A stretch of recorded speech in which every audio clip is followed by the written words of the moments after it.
দুনিয়াতে যদি পাগল বিক্রির সিস্টেম থাকতো তাহলে বাংলাদেশ হতো পৃথিবীর মধ্যে শীর্ষ ধনী। কি এই জায়গায় আগে দেখলেন তাকে কি কেউ চিনতে পারতেছেন না? এই জায়গায় যেগুলো আছে সবগুলো হচ্ছে কাপল ব্লগার, সবগুলো এক জায়গায় হয়েছে, একসাথে হয়ে কক্সবাজার ঘুরতে গেছে। আরে কাকিমা, সবগুলো কাপল ব্লগার কক্সবাজার যাওয়ার কারণে যারা সকালবেলা কাপল ব্লগ দেখে বাথরুম ক্লিয়ার করতো তারা এখন বিপদে পড়ে গেছে। এখন যারা কাপল ব্লগারদের ভিডিও দেখে তাদের ওইগুলো ক্লিয়ার করতো তারা এখন মহাবিপদে পড়ে গেছে। আর এই মহাবিপদে পড়ার কারণে এখন সেই জায়গা পূর্ণ করবে কে? সেই স্থান পূর্ণ করে দিছে আমাদের বিডি ইমরান।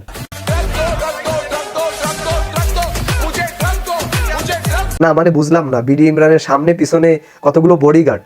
মানে বিডি ইমরান কি প্রিন্স মামুনের মতন বুড়ো বয়সের ওই বেটি বিয়ে করেছে নাকি? বুড়ো বয়সী কোনো মহিলা বিয়ে করেছে নাকি? আর যদি তাও না করে থাকে তাহলে হয়তো শেখ হাসিনা পলায় যাওয়ার পরে শেখ হাসিনার যে বডিগার্ড গুলো ছিল সেই বডিগার্ড গুলোর তো চাকরি নেই। আর চাকরি হারা অবস্থায় কি করবে তাই বিডি ইমরানের কাছে হয়তো চাকরি নিছে।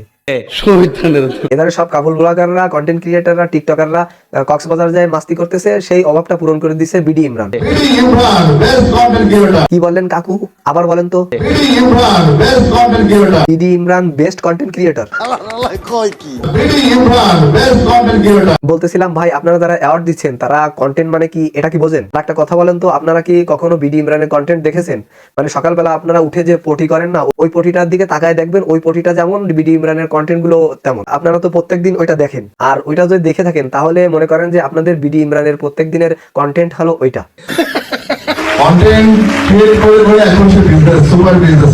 শুক্র 2.5 দিনে চুল কাটার দোকান দিয়ে এখন তিনি হয়ে গেছেন বিশাল বিজনেসম্যান।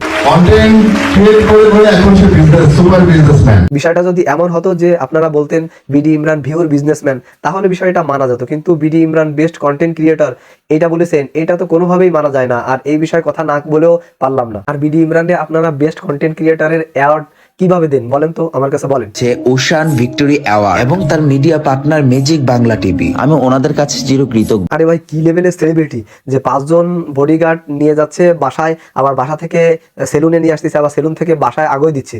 আমরা কার বাল ফেলালাম এই সারা জীবন ধরে? আরে আপনারা যে জন্য এই বিডি ইমরানকে অ্যাওয়ার্ড দিচ্ছেন, এই বিষয়টা যদি আপনারা সময় করে তার ভিডিওগুলো দেখতেন তাহলে আপনারা ওর অ্যাওয়ার্ড বাড়ি যেয়ে আবার কেড়ে নিয়ে আসতেন। ভুল হয়েছে, ক্ষমা করে দেন। চিরকৃতজ্ঞ AP house super model of the year VD season 4 এর সকল কর্তৃপক্ষদের কাছে। আচ্ছা, তর্কের খাতিরে ধরে নিলাম বিডি ইমরান অ্যাওয়ার্ড পাইছে সে বেস্ট কন্টেন্ট ক্রিয়েটরের জন্য, তাহলে লাইলা পাইছে কিসের জন্য এইটা বলেন তো।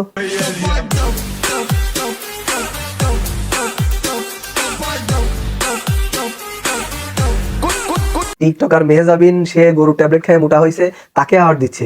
টিকটকের মামুনের সাথে লাইলা সে অ্যাওয়ার্ড পাচ্ছে, বিডি ইমরান অ্যাওয়ার্ড পাচ্ছে। অ্যাওয়ার্ড যদি এত সস্তা নরমাল হয়, এ যদি মূল্যায়ন না থাকে বা মূল্য না থাকে, তাহলে এক কাজ করেন, আপনাদের পিছন দিক দিয়ে ভরে দেন। আর যেটা বললাম সেটা যদি না করতে পারেন তাহলে টিকটকারদের না দিয়ে যারা কাপল ব্লগ করে তাদেরকে দেন, তাদেরকে একটা করে দেন।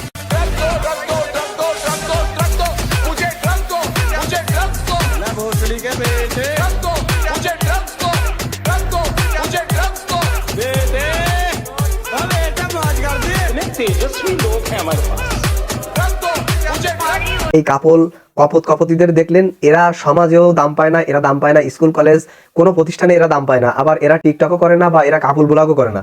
এরা শুধু বয়ফ্রেন্ড গার্লফ্রেন্ড যেখানে কনসার্ট হয় সেখানে একটু ঘষাঘষি মাঝামাঝি করে, আর এই মাঝামাঝি ঘষাঘষি করে আমাদেরকে একটু বিনোদন দেয়। তো আমার মনে হয় এই মহৎ কাজের জন্য তাদের কিছু না হোক একটা করে অ্যাওয়ার্ড দেওয়া দরকার। তো এদেরকে অ্যাওয়ার্ড না দিয়ে আপনারা অ্যাওয়ার্ড দিন কাদের?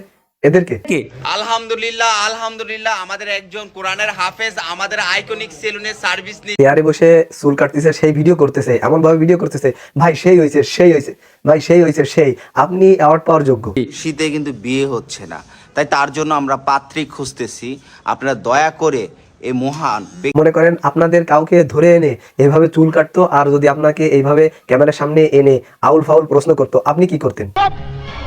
একদম চুপ। মানে আমরা তো চুপ করাই শিখেছি ছোটবেলা থেকে, এই জন্য আমরা চুপ করেই থাকতেছি, আমরা আর কথা বলতেছি না। তো একটা কথা, সেটা হলো এদেরকে যদি বেস্ট কন্টেন্ট ক্রিয়েটরের উপাধি দেওয়া হয় বা অ্যাওয়ার্ড দেওয়া হয়, তাহলে বাংলাদেশ থেকে যুব সমাজ বিদেশে চলে যাবে না, বাংলাদেশ থেকে বের হয়ে যাবে না। তা করবেটা কি বাংলাদেশে বসে? মাঝখানে পড়ে যারা এই ধরনের টিকটকারদের ভিডিও দেখেন তারা অবশ্যই অসুস্থ, এবং যাদের ভিডিও দেখেন তারাও অসুস্থ। আর আমরা কিছু সুস্থ মানুষ যদি ওই অসুস্থ মানুষের ভিতরে পড়ে যাই, তাহলে আমরাও অসুস্থ হয়ে পড়ি, আর আপনারা আমাদের উপাধি দেন আমরা পাগল। সঠিক বলেছেন। তো আপনাদের জন্য এত কষ্ট করে ভিডিও বানাই, আপনারা যারা ফেসবুক পেজ থেকে দেখতেছেন অবশ্যই পেজটি ফলো করে দিবেন। আর যারা অলরেডি ইউটিউব থেকে দেখতেছেন ডান পাশে থাকা লাল সাবস্ক্রাইব বাটনটি চাপ দিবেন এবং বেল বাটনটি অন করে দিবেন, যাতে করে নতুন ভিডিও ছাড়ার সাথে সাথে আপনাদের কাছে চলে যায়। তো সবাই ভালো থাকবেন, সুস্থ থাকবেন। পরবর্তীতে অন্য কোনো ভিডিও নিয়ে আপনাদের মাঝে হাজির হবো ইনশাল্লাহ। আল্লাহ হাফেজ।